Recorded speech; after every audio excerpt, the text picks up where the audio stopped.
Honorable Woyome. Honorable Belpu. Thank you very much, Mr. Speaker. Mr. Speaker, I rise to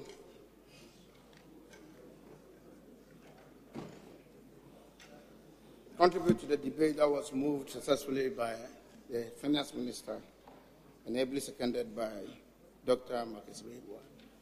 Mr. Speaker, I would want to establish a foundation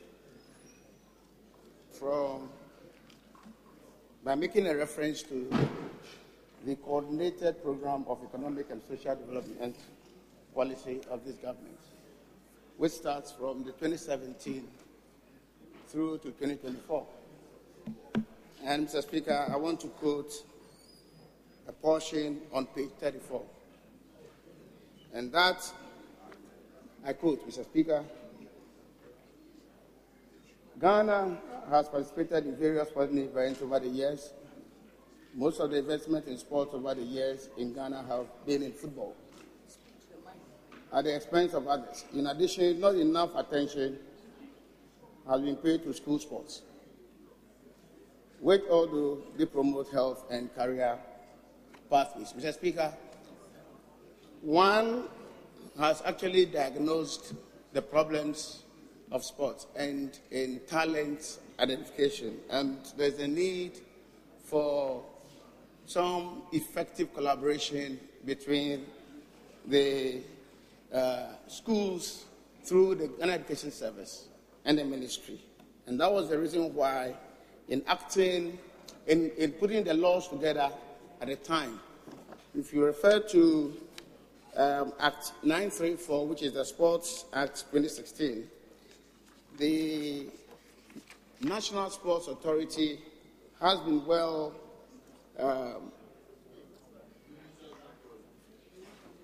empowered to go into some effective collaboration with other agencies. Mr. Speaker, as we speak, the Ghana Education Service is a strategic agency that we must be saying some effective collaboration between the NSA and them to deepen sports development at the various schools, and particularly at the districts, regional, and at national levels. Mr. Speaker, we haven't seen much. Government hasn't walked the talk, and nothing has really happened. And Mr. Speaker, when we proceed from there, we realize that the same book that I'm holding has also identified some weakness in our legal framework governing the entire sports sector, and has been well articulated in here. And I quote, that while the legal framework for sport development and promotion remains weak, they are putting together some works or continuing some work that was begun by the previous government under His Excellency John Dramani Mahama. Mr. Speaker, this realization, in fact, was done long ago before the preparation of this document. And that was why His Excellency John Dramani Mahama was able to put together, through his minister at the time, various stakeholders in the industry to put their minds together and be able to come out with a way forward. And that effectively culminated in the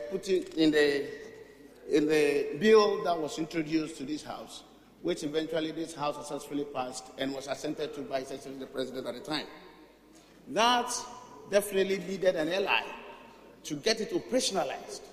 Now form the foundation for all the issues that we want so far as sports governance is concerned. Mr. Speaker, in 2017, the ministry, which is the first budget of the government of the day, indicated that we're going to continue with the putting together of the LI to strengthen that base so that we can have a whole industry going forward. With all these promises that were done in the 2017 budget, in 2018, there was no show when we were looking at the performance of the sector in 2017. There was no show. There was no show at all, to the extent that, Mr. Speaker, if we had done that and put together these, regulations, I'm sure the NSA would have been well empowered and strengthened to be able to handle effectively some of the issues that have confronted this nation, being the administration of football in this country. We would have gone ahead to probably preempt and maybe curtail some of the happenings in that area, all in the interest of the national sports, the national teams, more especially the football, both the women and then the men. Mr. Speaker, in fact, if you permit me to look at some unfulfilled pledges by looking at paragraph 660, page 119 of the 2018 budget. And if we look at that 660, Mr. Speaker, it tells us that, and I quote, in 2018, the ministry will continue the process of passing the legislative instruments of the National Youth and Sports Act, pursue the enactment of the draft National Sports College Bill, and create a sports fund to improve sport development in the country. Mr. Speaker, this is contained in the 2018 budget. And in 2019, for instance, as we're looking at the 2019, I was thinking we're going to have some indication as to some performance in that direction. There was no show, and nothing happened in that direction. Mr. Speaker, we still are having something we diagnose or we're able to identify in the past with us being a weak regime in terms of legal regime, which was, in fact, was well diagnosed earlier, and a bold step by essentially the then president took the steps to begin normalizing. And you promised in 2017 to get it done, and you couldn't do it. In 2018, we don't know where we are heading towards. In 2019, Mr. Speaker, the budget is so silent on it. And so we are not sure the mentioning in paragraph 855 of on page 168 of 2019 budget, whether that is going to be another empty promise. Mr. Speaker, I quote that on page 168, Mr. Speaker, of 2019 budget.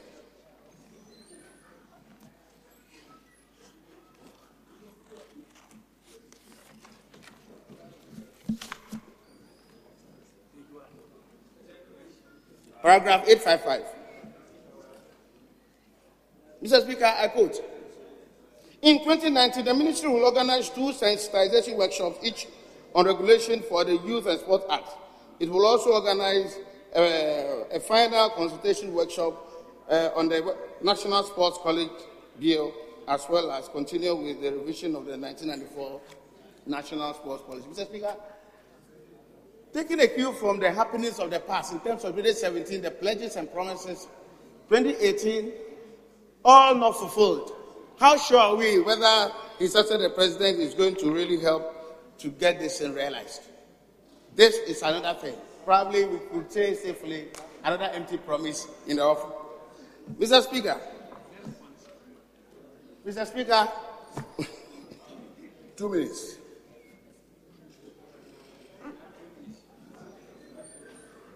Mr. Speaker, I'm a ranking member. And so, Mr. Speaker, we look at the 2017 budget, and we refer to paragraph 638 on page 111. Paragraph 638, page 111 tells us there was also a promise of the government going ahead to complete the University of Ghana Sports Complex. As we speak today, in 2019, there was no mention of it, neither in 2018. And so, again, we do not know whether the government is so willing and want to help the students to have a place to have their sports activities. Mr. Speaker, we proceed to look at the sports college. The reason why, at the time, the government did a lot of thorough work in the sports college is to really put together, the entire facility in a certain status to be able to handle some of the needs of the country, where sometimes some sportsmen and women would want to be camped, trained among themselves, familiarized among themselves, and then be able to maybe take part in national and international games. And so there was the need to bring that to a certain level to be able to meet that. Mr. Speaker, at the time, some work was started. And then in 2017, it was stated in the budget that they were going to continue in putting that place in the befitting status. Mr. Speaker, nothing was done. Meanwhile, some part of this, somewhere some 3, 4, 5 months ago, there was a mention that there are plans, a committee has been formed to put together some strategy in building sports colleges in the various regions. Mr. Speaker, what we already have, we think we need to put that in a certain, status. Some transaction advisors we needed to put together, and that was the reason why. Thank you very much. Mr. Speaker. Honorable Ajiku. I am. Honorable Ajiku. 10 minutes is gone. 10 minutes is gone. Honorable Ajiku.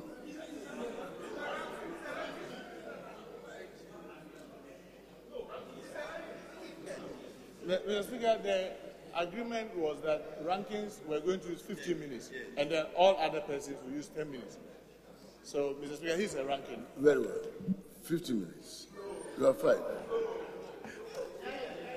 Thank you, Mr. Speaker. Mr. Speaker, honorable members, if you should ask the clerk, I asked him, how many minutes?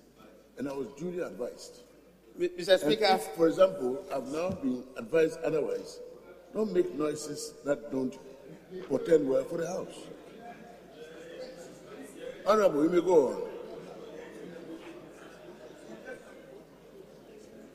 Thank you, Mr. Speaker. Mr. Speaker, may I take you to look at paragraph 857 of the 2019 budget, where some towns have benefited from some youth resource centers. And there was no mention of who actually put together the foundation to enable this to happen. Mr. Speaker, where the resource, and we must give credit to His Excellency John Dramani Mahama for being bold to agree when we were looking at the Act 939, the Youth Authority Act at the time, Mr. Speaker, to enable 5% of this Assembly Common Fund to be given to the authority as this August House passes the formula. Mr. Speaker, that, in fact, per the plan, the global idea was to provide such resources for the youth in the entire country.